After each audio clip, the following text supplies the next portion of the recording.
For nearly half of the people on this planet, a meal is not truly a meal without rice.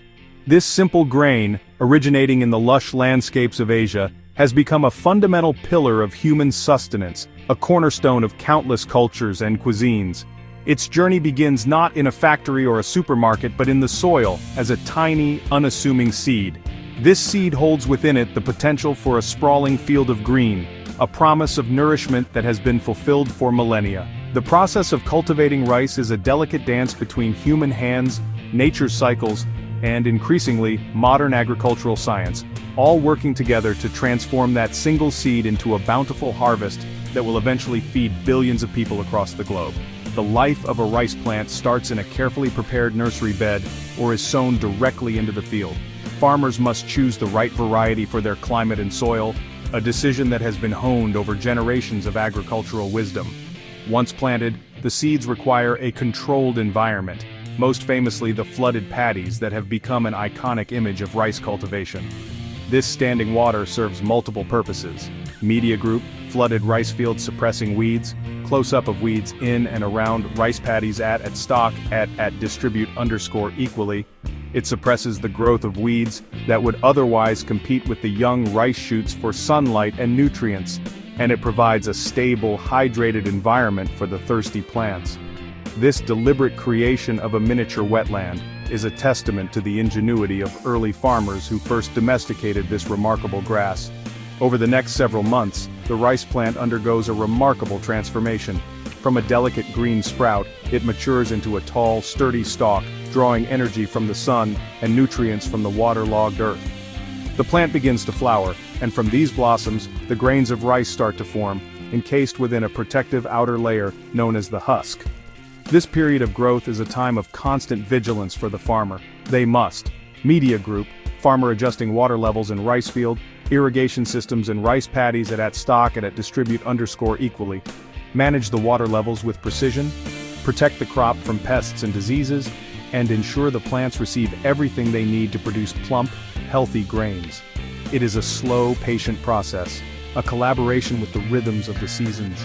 After approximately 150 days of careful growth and patient waiting, the fields of vibrant green begin to shift to a golden yellow. This change in color is the signal that the rice is mature and ready for the harvest. The grains have swelled, filled with the starchy endosperm that provides so much of the world's energy, and the stalks begin to bow under their own weight. The water is drained from the paddies, allowing the ground to firm up in preparation for the next crucial phase. The entire landscape transforms, shifting from a verdant sea to a field of gold, ready to yield its treasure and begin the next stage of its long and intricate journey from the soil to our dinner plates. The arrival of the golden hue across the rice paddies signals the beginning of a period of intense activity, the harvest. In many parts of the world, this process is still carried out by hand, with teams of workers moving through the fields, cutting the rice stalks with sharp sickles in a tradition that has remained unchanged for centuries. However, in large-scale agricultural operations, this manual labor has been replaced by the roar of machinery. Massive combine harvesters roll through the fields, their rotating blades cutting the stalks, while a complex internal mechanism strips the precious grains from the plant. This mechanical maw not only harvests but also begins the initial cleaning, suctioning away some of the lighter, empty husks and bits of straw. Once the grains are separated from their stalks, whether by machine or by hand threshing, their journey is far from over. The freshly harvested rice, now called paddy rice, is loaded onto trucks for transport. These trucks carry tons of the raw grain to nearby storage facilities, vast silos or warehouses designed to protect the harvest. Upon arrival, the entire load is emptied into a graded receiving pit. This is the first of many quality control steps. The pit acts as a giant sieve, filtering out any large debris that was gathered during the harvest, things like stray stalks, clumps of earth, or stones, ensuring that only the grain moves forward to the next stage of processing. Inside the storage facility, the primary challenge is managing moisture. The freshly harvested rice contains a high level of water, which makes it susceptible to mold, spoilage, and pests. To preserve the grain for long-term storage and milling, this moisture content must be carefully and gradually reduced. This is achieved through a process of aeration. Giant fans are used to circulate a constant flow of air through the massive piles of rice.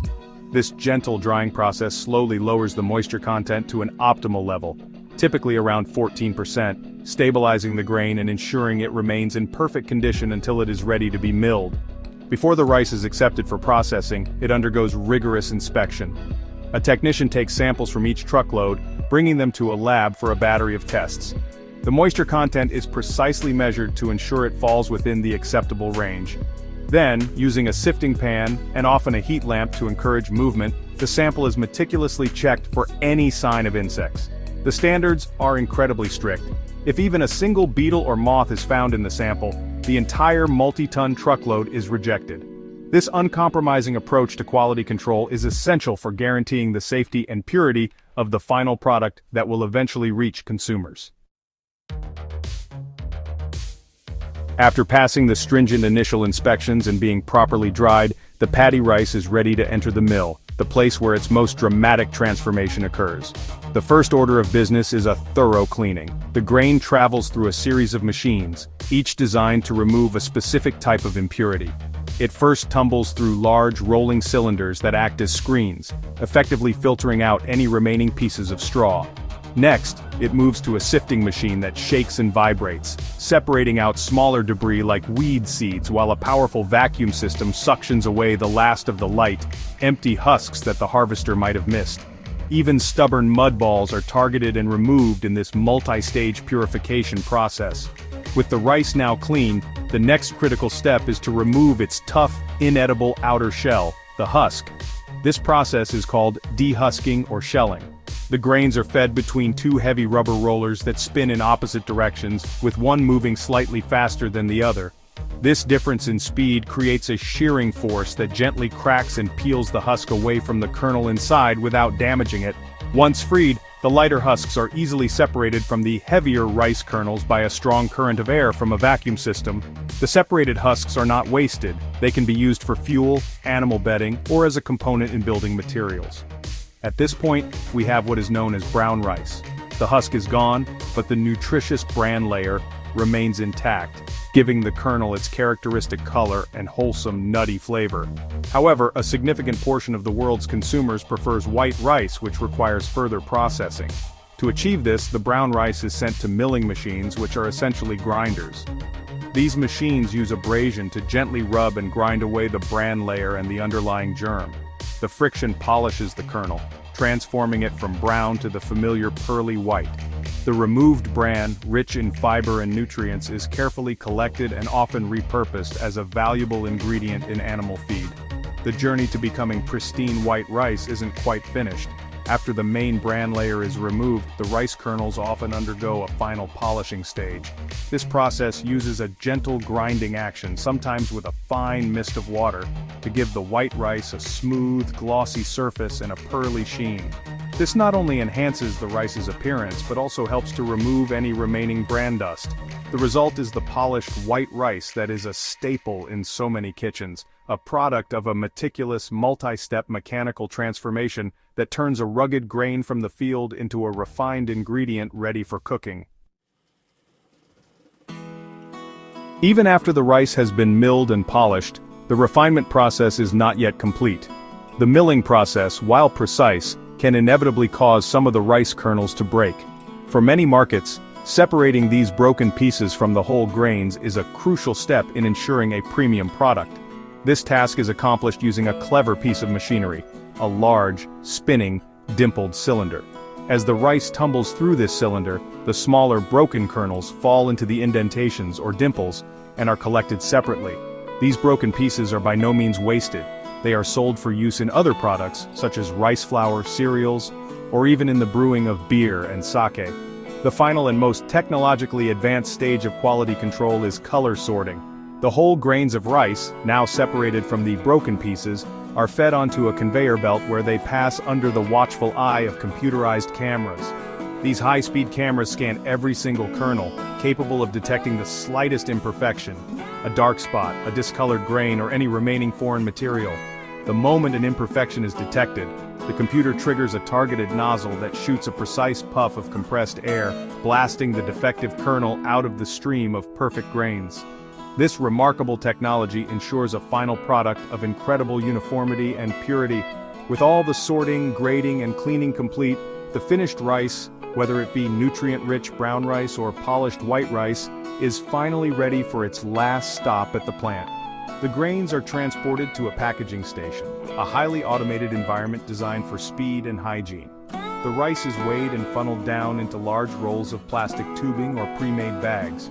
Machines then precisely measure out the correct weight for each package, whether it's a small 1-pound bag or a large 50-pound sack destined for a restaurant.